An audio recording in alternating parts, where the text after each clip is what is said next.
ఓవైపు ఆందోళన చేస్తున్నటువంటి నేతలను అరెస్ట్ చేస్తున్నారు. అదే సమయంలో ఇటు ముద్రగడకు సంఘీభావంగా హాస్పిటల్ దగ్గరకు వస్తున్న వారిని కూడా అదుపులోకి తీసుకుంటున్న పరిస్థితి. నిజానికి వాస్తవ పరిస్థితి అక్కడ ఎలా కనిపిస్తోంది శేషు?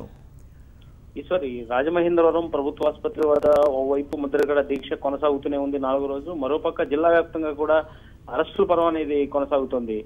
ఇప్పుడు కొద్దిసేపటి క్రితమే విహెచ్ కాంగ్రెస్ సీనియర్ నేత విహెచ్ ముద్రగడను కలిసేందుకు రాజమహేంద్రవరం వచ్చారు. ఈయన ఒక హోటల్లో ఉన్నారని తెలుసుకున్న పోలీసులు వెంటనే అక్కడికి వెళ్లి విహెచ్ ని నిర్బంధించారు. ఎట్టి పరిస్థితుల్లో కూడా ముద్రగడను కలవడానికి అవకాశం లేదు, కలవకూడదని చెప్పేసి కూడా పోలీసులు విహెచ్ ని బయటకు రాని పరిస్థితి నెలకొంది. మొత్తం ఇక్కడ వ్యవహారం చూసుకుంటే జిల్లా వ్యాప్తంగా కూడా ఎవరైతే కాపు నాయకులు ఆందోళనకు సిద్ధమవుతున్నారో వాళ్ళందరినీ కూడా ముందుగానే హౌస్ అరెస్టులు చేస్తున్నారు. ముద్రగడను కలవడానికి ఎవరికి కూడా అవకాశం ఇవ్వడం లేదు.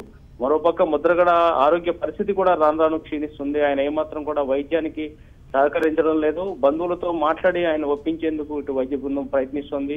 ఉన్నతాధికారులతో కూడా చర్చలు జరుపుతున్నారు. అయితే బలవంతంగా మాత్రం వైద్యం చేసేది లేదని చెప్పేసి కూడా ఇప్పటివరకు చెప్తున్నారు. ఇప్పుడు మాత్రం ఖచ్చితంగా ఈ రోజు సాయంత్రం వరకు చూసే ముద్రగడ ఆరోగ్య పరిస్థితి మరింత విషమించే అవకాశం అయితే స్పష్టంగా కనిపిస్తుంది. ఈ నేపథ్యంలో వైద్య పరీక్షలు చేయాల్సిన అవసరం ఎంతైనా ఉంది. కానీ ఆయన ఏమాత్రం కూడా ఇటు వైద్య పరీక్షలకు సహకరించడం లేదు. ఇప్పుడున్న పరిస్థితుల్లో